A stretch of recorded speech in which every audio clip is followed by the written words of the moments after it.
এই হাতটাকে চালাইবার জন্য আমার আল্লাহ একটা ফেরেশতা লাগায়া দিয়েছে। আমার হুজুর আছেন, কিতাবের নাম শরহে সুদূর, আল্লামা জালালউদ্দিন সুয়ুতী রাহমাতুল্লাহ আলাইহি। তিনি বলেন, আমি আমার নবীজির সবুজ গম্বুজটাকে চোখের মধ্যে নবীর সবুজ গম্বুজ বাসাও, চোখের মধ্যে সবুজ গম্বুজ বাসাও, মানজুরা হলো রাফায়ের মতন জান্নাতুল বাকিতে জায়গা হয়ে যাবে। ঈমান যদি তোমার থাকে, দুনিয়ার সব, আমার বাবা আমার কাছে তুচ্ছ, আমার মা আমার কাছে তুচ্ছ, আমার সম্পদ আমার কাছে তুচ্ছ, আমার ব্যাংক ব্যালেন্স আমার কাছে তুচ্ছ, আমার পজিশন আমার কাছে তুচ্ছ, আমার পদ আমার কাছে তুচ্ছ, এমপিগিরি তুচ্ছ, মন্ত্রীগিরি তুচ্ছ, রাষ্ট্রপতি তুচ্ছ, কিন্তু আমাদের কাছে আমার নবীর মহব্বত সবচেয়ে শ্রেষ্ঠ।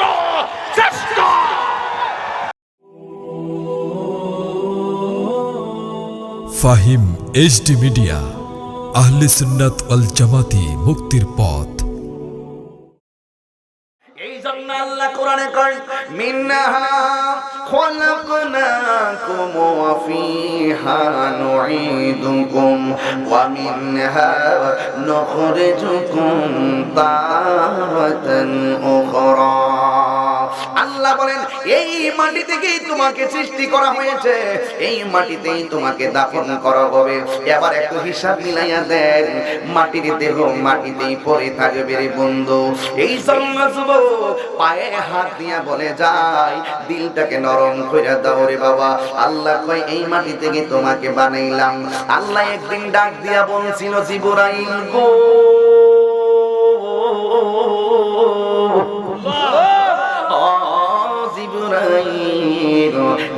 জিবরাইল দুনিয়ার জমিনে যাও, যাইয়া আমি আল্লাহর কাছে এক মুষ্টি মাটি নিয়ে আসো। জিবরাইল আলাইহিস সালাম কই, আল্লাহ গো, এই মাটি দিয়া তুমি কি করবা? কই, এই মাটি দিয়া আমি প্রতিনিধি বানাবো আর জমিনের ভিতরে পাঠাবো যারা আমার গোলামি করবে। এবার জিবরাইল আলাইহিস সালাম মাটি নেওয়ার জন্য জমিনে আসলেন। আসার পরে যেই মাত্র মাটিকে ডাক দিয়া বলছে, মাটি আমি তোমাকে নিতে চাই। আল্লাহ বলছেন এক মুষ্টি মাটি নেওয়ার জন্য।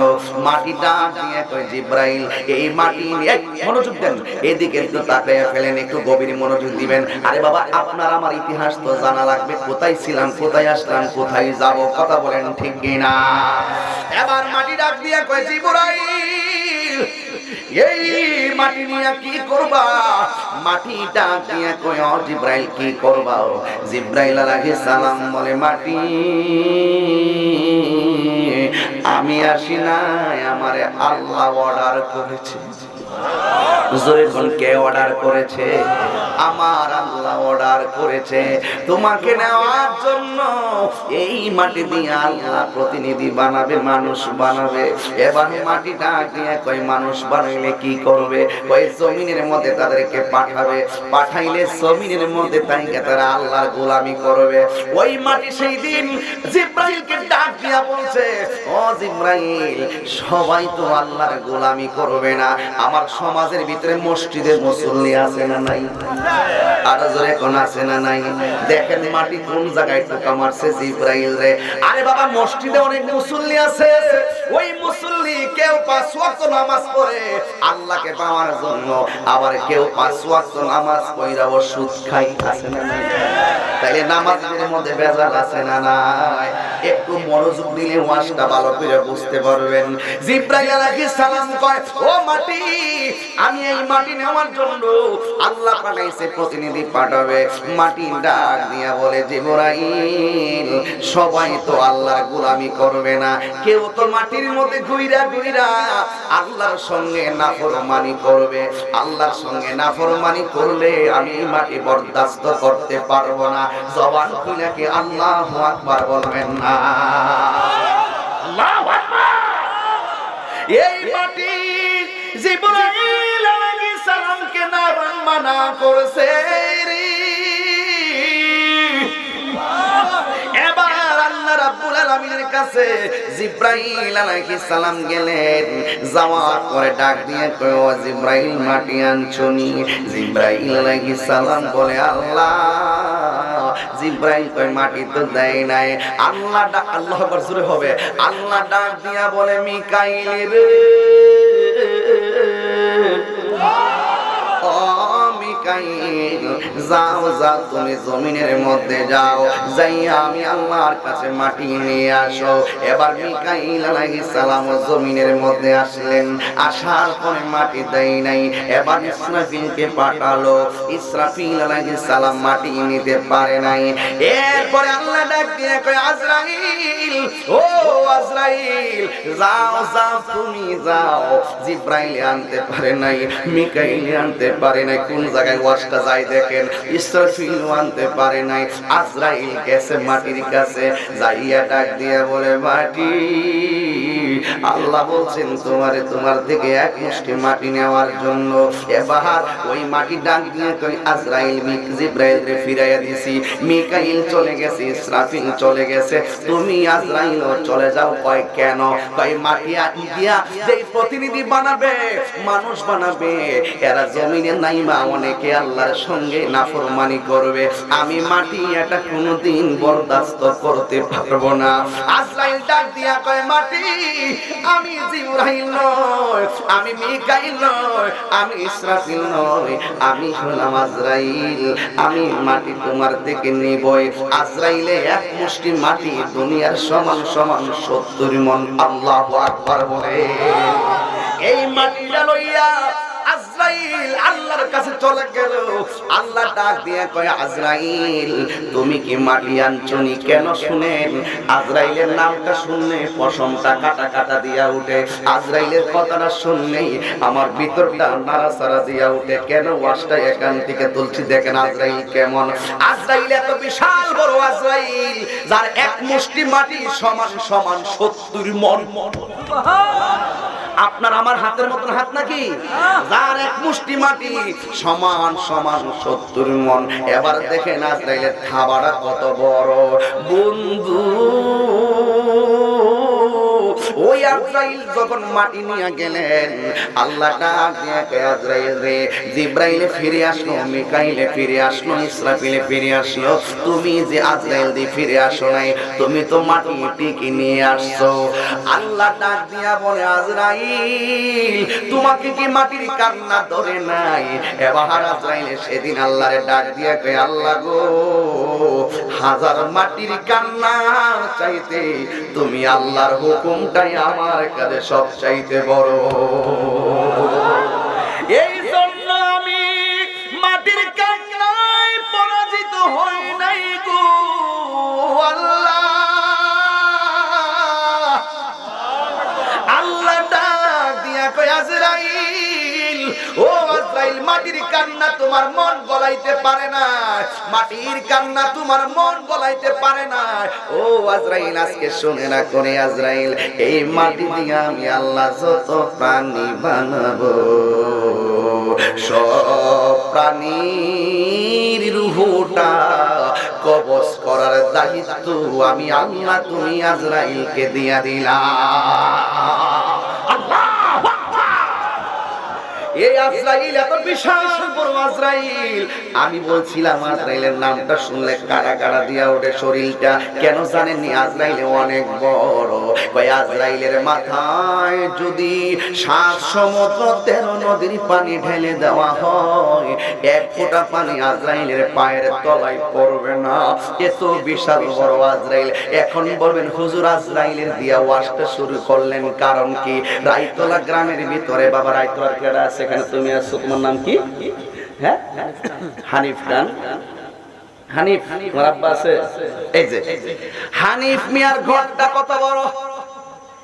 বেশি বড়? কথা কোন না, বেশি বড়। ওই হানিফ মিয়ার আব্বা চলে গেছে, যে আজরাইলের মাথায় 7 সমুদ্র 13 নদীর পানি দিলে 1 ফোঁটা পানি জমিনে পড়ে না। আমি বলছিলাম আজরাইলের নামটা শুনলে আমার ভিতরটা কাটা কাটা দিয়া উঠে। ও রাইতলার বন্ধু কেন উঠে জানেননি? হানিফ মিয়ার আব্বা যখন মুমূর্ষ অবস্থায় পড়ে রইছে, ডান পাশে আপনজন বসা ছিল, বাম পাশে আপনজন বসা ছিল, চোখের সামনে কত মানুষ বসা ছিল। হানিফের আম্মা যায়া হানিফের হানিফের আব্বার কানের মধ্যে মুখটা লাগাইয়া কয়, তাকাইয়া দেখেন না আপনার ভাই আসছে। কিন্তু হানিফ মিয়ার আব্বা তার ভাইরে চিনে না। তাকাইয়া দেখেন না আপনার বোন আসছে, হানিফ মিয়ার আব্বা তার বোনরে চিনে না। এমন ভাবে এমন কোন মানুষ নাই যারা মরণের কালে বাক শক্তি না হারায়। এদের চোখের শক্তি হারাইয়া ফেলায়, ওদের জবানের শক্তি হারাইয়া ফেলায়, ওদের পায়ের শক্তিটা হারাইয়া ফেলায়। কারণ কি জানেননি? পাটাতে আমরা ফালাইতেছি, এই পাটাতে চলতেছে আল্লাহ একটা ফেরেশতা লাগায় রাখছে। আল্লাহু আকবার, আল্লাহু আকবার। এই হাতটা লাগাইতেছি, এই হাতটাকে চালাইবার জন্য আমার আল্লাহ একটা ফেরেশতা লাগায়া দিয়েছে। আমি যে চোখ দিয়ে দেখতেছি, এই চোখটা খুলতেছে লাগাইতেছে, এটাও আমার আল্লাহ ফেরেশতা লাগায়া দিয়েছে। আমি যে খাইতেছি আমার আল্লাহ ফেরেশতা লাগায়া দিয়েছে।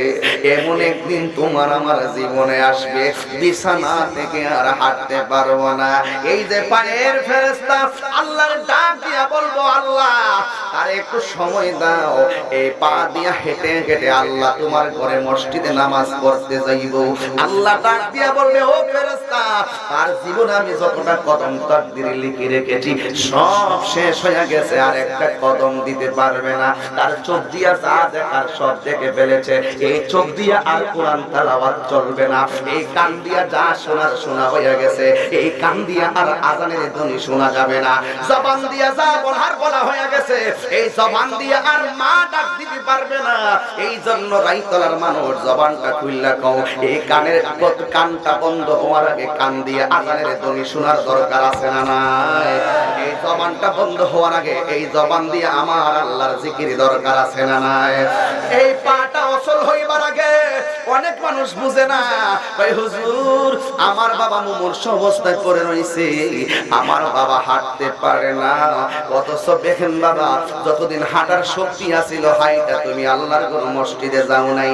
খবরদার খবরদার, এই পাটা বন্ধ হওয়ার আগে আল্লাহর ঘর মসজিদে যাওয়ার প্রতিযোগিতা শুরু করো গো।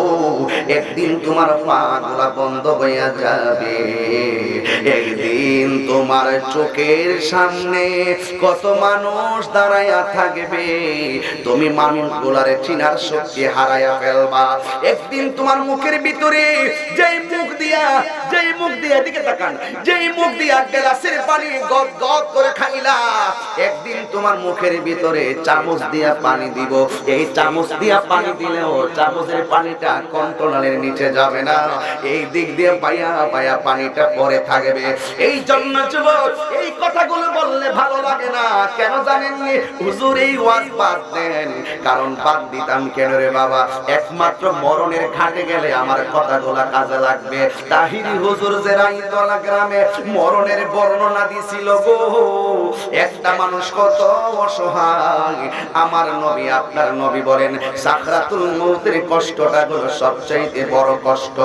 আরে বাবা, মরণ যন্ত্রণার চাইতে সাকরাতুল মরণের কষ্ট বড় কষ্ট রে। ওই কষ্ট যে করছে সে ছাড়া কেউ বুঝে না। এবার আল্লাহ রাব্বুল আলামিন বলেন, হে আজরাইল, তুমি মানুষের রূহগুলো কবজ করবা। যেই কথাটা বলতেছিলাম, হানিফ মিয়ার ঘরটা হলো ছোট। একটু আগে ওয়াজ করলাম রাইতলাবাসী,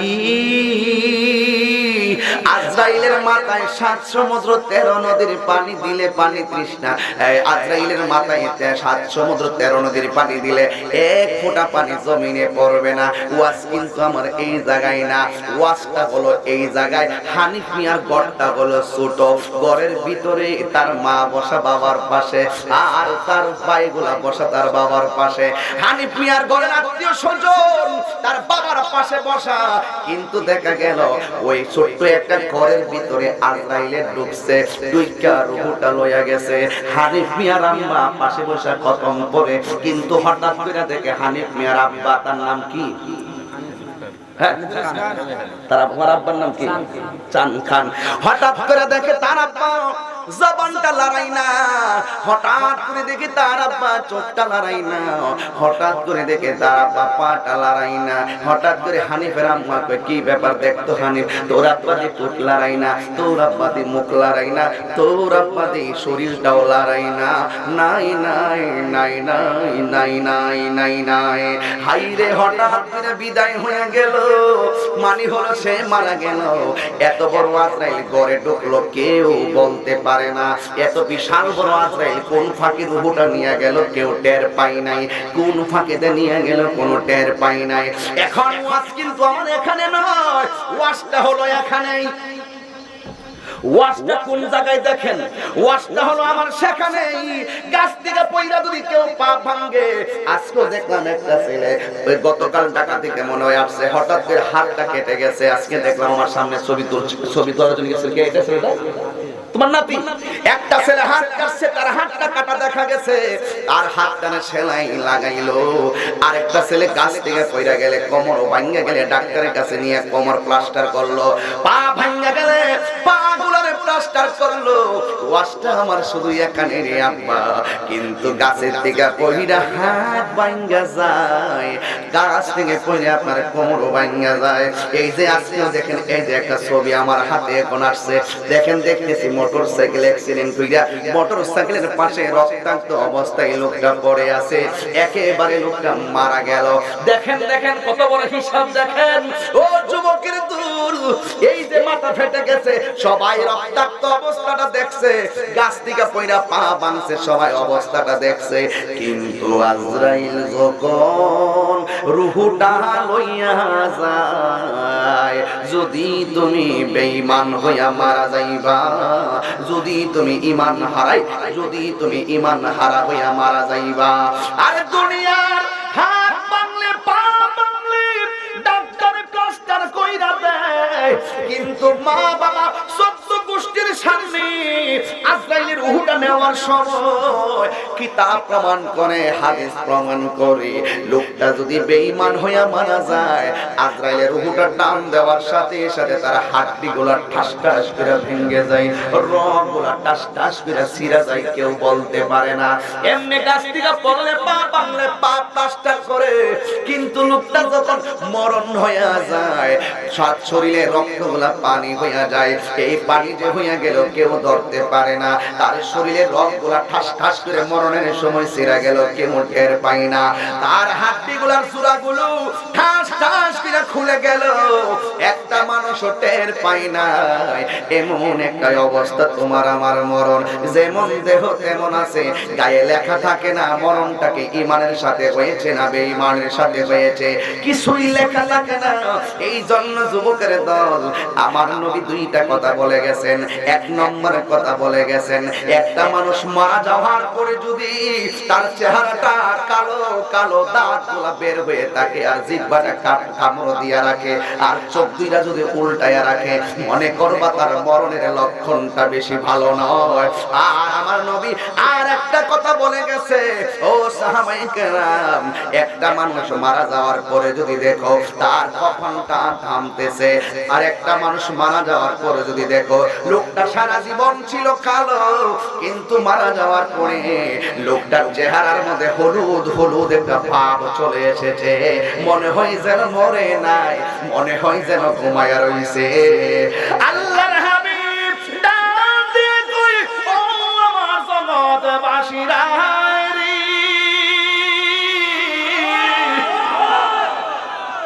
এই লোকটার চেহারায় যদি তুমি পরিবর্তন দেখো, এই লোকটার চোখ কপালটা যদি ঘামা ঘামা দেখো, আমার নবী বলে তোমরা মনে রাখবা, এই লোকটার রূহটা যদি আজরাইল বের করে নিয়ে গেছে, কিন্তু বের করার সময় সে আমার চেহারা দেখে দেখে কালিমা পড়তে পড়তে তার মরণ হয়েছে। এমন মরণ আমরা চাই কি চাই না? এই জন্য যুবক ওই আজরাইল রূহটা নিয়ে যাইব। এই জন্য আমি তাহিরি মাঝে মাঝে বলে থাকি যে ঈমানদারের মরণ ছাড়া আমাদের কোনো উপায় নাই। মুমিন হতে গেলে আল্লাহর ইবাদত দরকার, নবীর মহব্বত দরকার। এই জন্য সারা জীবন মানুষকে ঠকাইবেন, মনে রাখবেন মরণকালে আপনি ঠকে যাবেন। সারা জীবন আপনি মানুষের সঙ্গে গাদ্দারি করেছেন, মরণকালে আপনি দেখবেন ভয়াবহ অবস্থা হয়ে যাবে। এই জন্য যুবক, একটা লোক যখন মারা যায়, মারা যাওয়ার পরে তারে যখন গোসলখানায় নিয়ে নেয়, গোসলখানায় গরম জল আছে না নাই? আর জবান কোন আছে না নাই?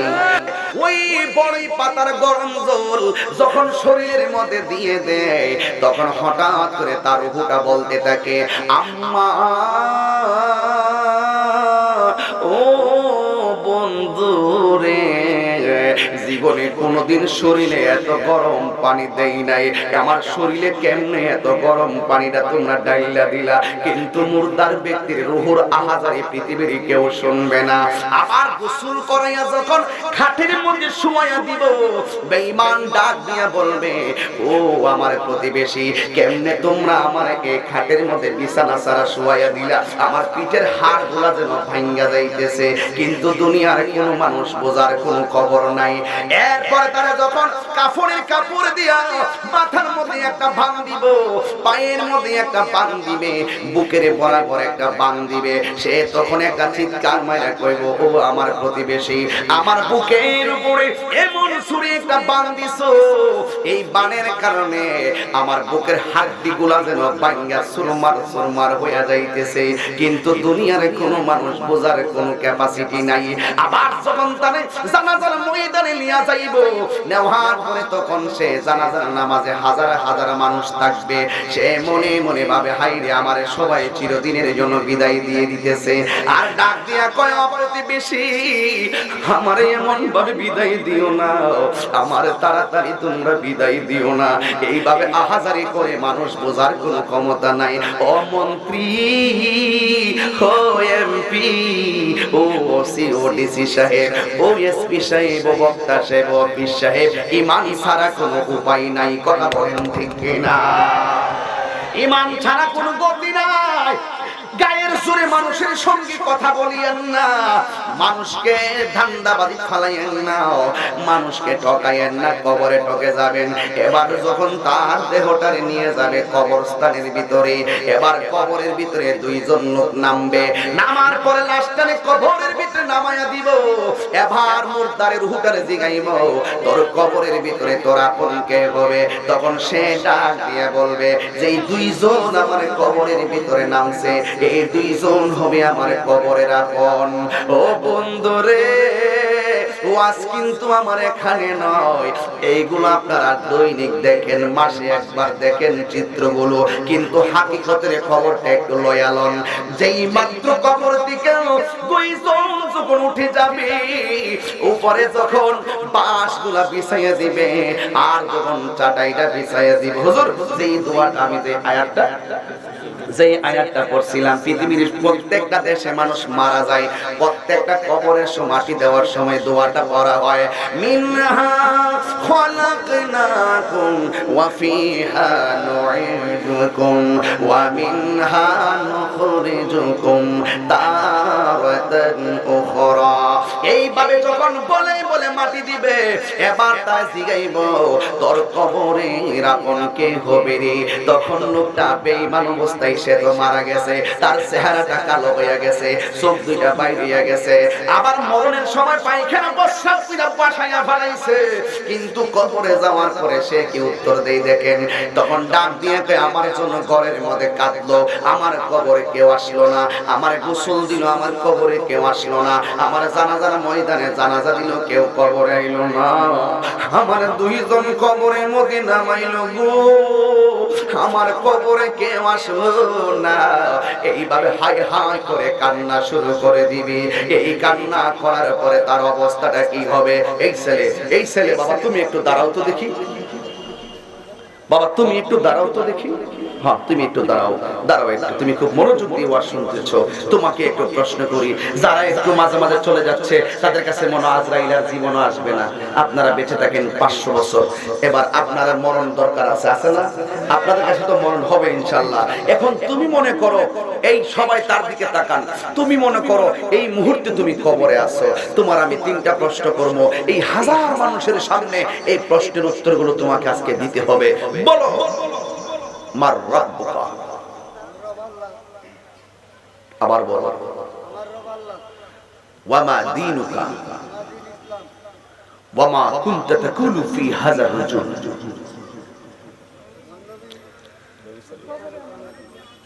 সবাই সুবহানাল্লাহ বলে, সুবহানাল্লাহ, আর জোরে বলুন সুবহানাল্লাহ। বসো। আর বেঈমানকে জিগাইবো মার রাব্বুকা, তো কি কোন? লা আদরি, আমি জানি না। অথচ দুনিয়াতে 100 বার না, কয়েক কোটি বার আল্লাহর নাম নিছে, কিন্তু কবরে গিয়ে আল্লাহ বলতে পারে না। কেন? কোন ধরনের মুখস্থ বিদ্যা কবরে কাজ হবে না যদি তোমার ঈমান আমল শুদ্ধ না থাকে। ঠিক কি না বলো?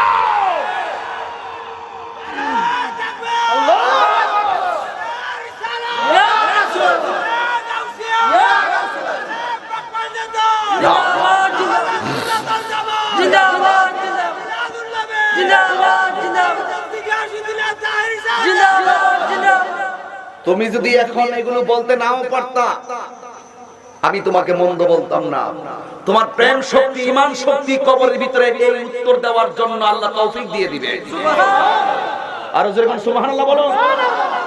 বেঈমান সারা জীবন কপালে দাগ ফালাইয়া গেছে, কবরে গিয়া বলছে মার রাব্বুকা, লা আদরি, ওয়া মা দীনুকা, লা আদরি, ওয়া মা কুনতা তাকুলু ফি হাক্কি হাযা রাজুল, লা আদরি। তখন কিছুই জানে না।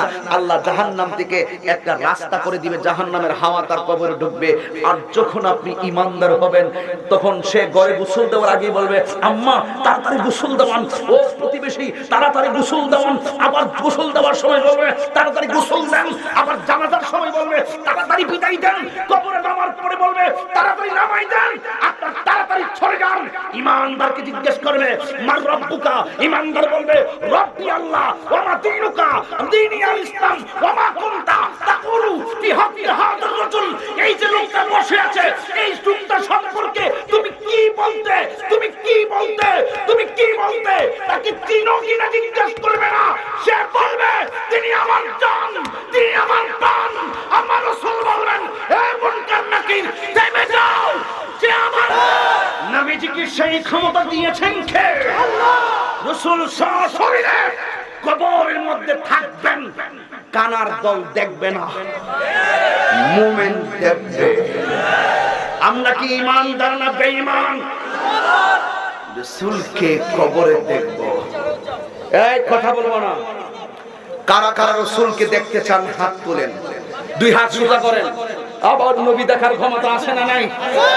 আমার হুজুর আছেন, কিতাবের নাম শারহে সুদূর, আল্লামা জালালউদ্দিন সুয়ুতী রাহমাতুল্লাহ আলাইহি। তিনি বলেন আমি আমার নবীজির সবুজ গম্বুজটাকে, সবুজ গম্বুজটাকে, সবুজ গম্বুজটাকে, চোখের মধ্যে নবীর সবুজ গম্বুজ বসাও, চোখের মধ্যে সবুজ গম্বুজ বসাও, মঞ্জুরা হবে রাফায়ের মতন জান্নাতুল বাকিতে জায়গা হয়ে যাবে। শোনো, আমি এত উচ্চ বাক্যে বলার কোনো প্রয়োজন নাই। আমি কি 1 ঘন্টায় বলেছি? 1 ঘন্টায় কি আমি এদিকে এসেছি? আমি কখনো সামাজিক কথায় রাগ করি না। যখন ঈমানের প্রশ্ন আসে, আমি কাউকে চিনি না, কাউকে মানি না, কাউকে বুঝি না। আমাকে ঈমানের কথা ঈমানের দীপ্ত কণ্ঠে বলতে হবে। আমার রাসূল জালালউদ্দিন সুয়ুতী রাহমাতুল্লাহ আলাইহি, কিতাবের নাম শারহে সুদূর, এই কিতাবে লিখছেন আমি আমার জীবনে 75 বার নবীর সবুজ গম্বুজটাকে মুরাকাবা করেছি। মুরাকাবা করে চোখটা খুলে দেখি রাসূল মদিনায় নয়, রাসূল আমার সামনে দাঁড়িয়ে আছে। সুবহানাল্লাহ। এই দিকদার মানুষগুলো কালকে সুবহানাল্লাহ কোন, জোরে কোন সুবহানাল্লাহ কোন, আরো জোরে বলেন সুবহানাল্লাহ, সবাই মিলে কোন সুবহানাল্লাহ। তোমার চোখে লাগাইছো আবু জাহেলের চশমা, তুমি দেখবা কেমনে? আর আমাদের চোখে লাগাইছি আবু বকরের চশমা। এই জন্য আমরা দেখি, কথা বলেন ঠিক কিনা? আমরা চোখে যদি রসুলকে নাও দেখি, বিশ্বাস করি রসুল আমাদেরকে দেখতেছেন। What is the difference between হাজা and জালিকা? দুইটা শব্দের মধ্যে পার্থক্য কি? এটাই তো কানারা বুঝে না। আমার রাসূল কবরের ভিতরে শরীরে উপস্থিত থাকবেন। যখন বলবো ওমা কুনতা তাকুল ফি হাজা রাসূল, রাসূল বলবেন রাখো, পর্দাটা খুলে যাবে, রাসূল হাত বাড়িয়ে দিবেন, আল্লাহ বলবেন আয় আয় আমার প্রেমিক। কার প্রেমিক? আমার প্রেমিক, যা জান্নাতে যা, একটা বিছানা নিয়ে আমার প্রেমিকের নিচে বিছানাটা বিছিয়ে দে, দোলার মতন ঘুমিয়ে যাবে। সুবহানাল্লাহ কোন গেলে নতুন বরের মতন ঘুম পাড়াই দিবে কে? আরো জোরে কে? আমার রাসূল বলেন এই কবরের ভিতরে সবচেয়ে ভয়ঙ্কর আযাব, ওই যে হুজুর ওয়াজ চলে আসছে, আল্লাহ বলেন মিনহা খালাকনাকুম, এই মাটি দিয়ে তোমাদেরকে বানিয়েছি। কিন্তু ওয়াজ তো চলে আসলো, বলবো কি? ঘুম এসে গেছে, একটু হালকা কালেকশন করে তাবারক দিয়ে দিব। আজকে কি একটু জিকির হবে না? অনেকদিন পরে এসেছে, জিকির কি চলবে না? ওই বিয়াদবদের কথায় কি জিকির বন্ধ করে দিব? আমার নাম তাহিরি, জীবন দিব কিন্তু ঈমান দিব না। এতদিন ছিলাম খানকার পীর, এখন রাজপথের বীর হতে হবে। সেই নবীর বিরুদ্ধে যখন ফ্রান্সে ম্যাক্রন কটূক্তির কথা বলে, আমরা আশেকরা ঘরে বসে থাকতে পারি না।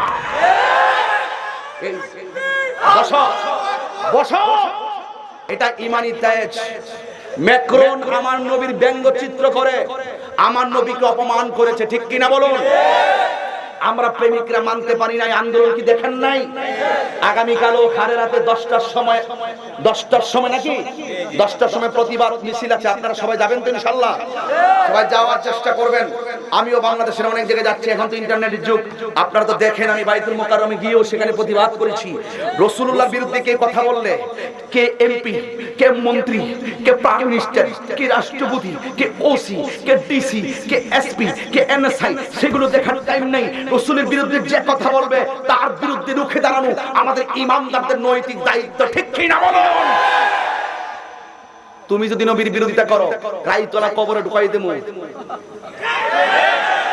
রাইতলা কবরে যাইয়া দেখো নবী আসে না নাই, তুমি দেখতে না নবীর বিরুদ্ধে করে গেলে আবার কই না যে রাইতলা আমি কবরে মাইরা ঢুকাই দিবি না।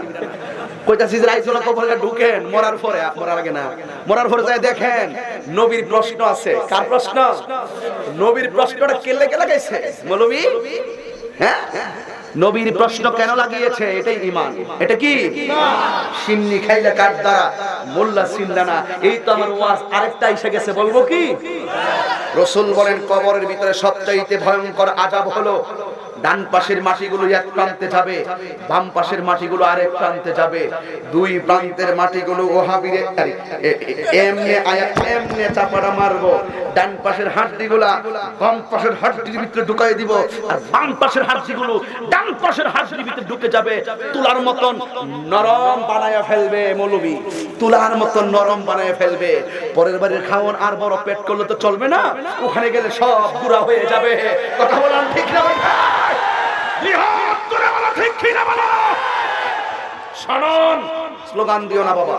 একটি কথা বলি, আমাদের ঈমান, আমাদের আমল, নামাজ পড়ছি পড়ার মতো পড়তে পারি না, রোজা রাখছি রাখার মতো রাখতে পারি না, হজ করছি করার মতো করতে পারি নাই, যাকাত দিছি দেওয়ার মতো দিতে পারি নাই, জিকির করি করার মতো করতে পারি নাই, মা বাবার খেদমত করি করার মতো করতে পারি নাই। কিন্তু একটা জিনিস আমরা করার মতো করি, আমার নবীকে আমরা 100% মহব্বত করে দেখি। এটা নিয়ে কোনো সন্দেহ আছে?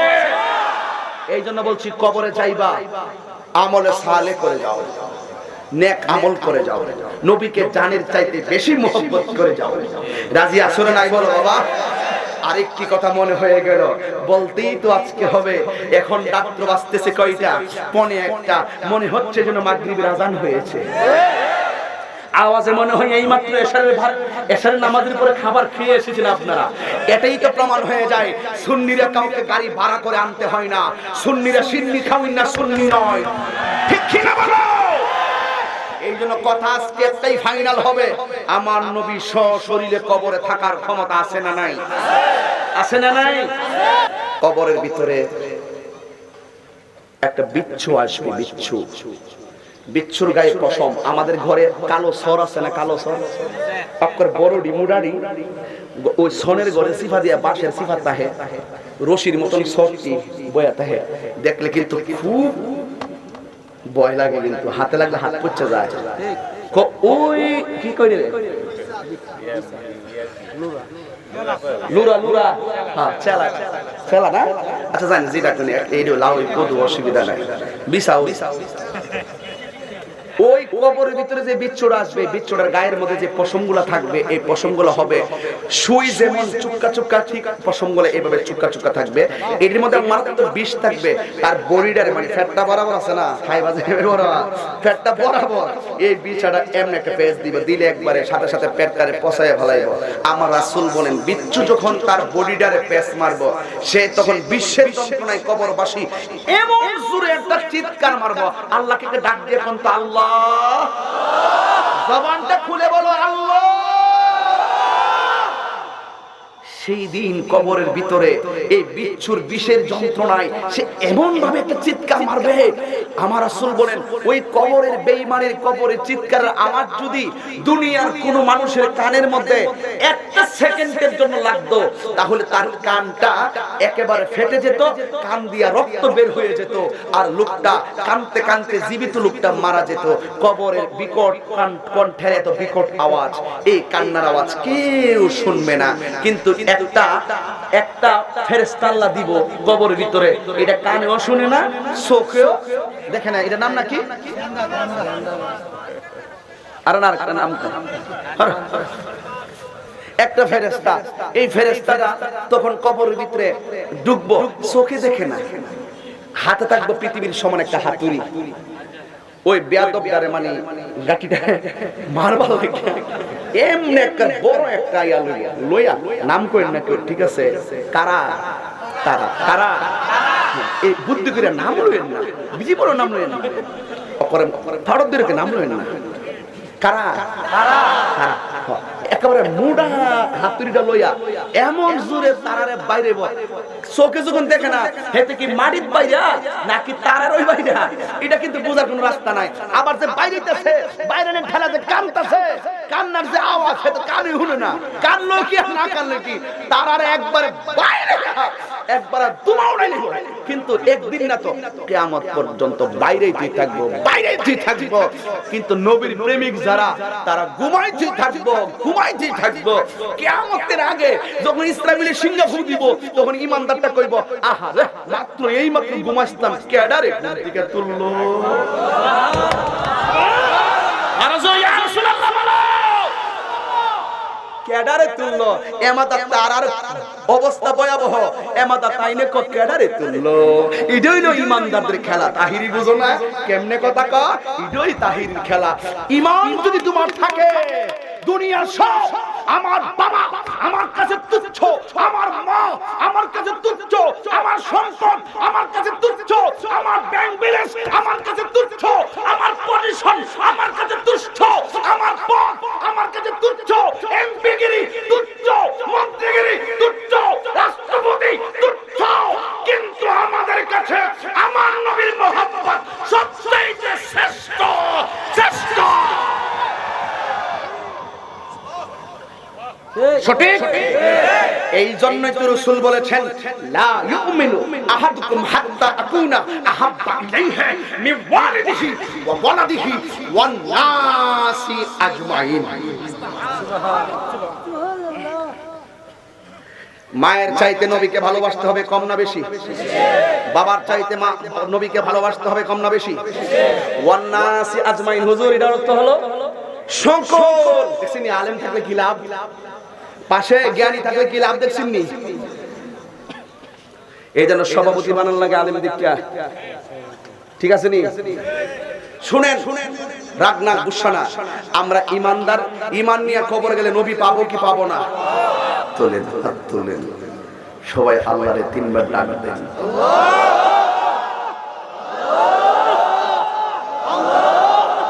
নবীরে তিনবার ডাক দেন, ইয়া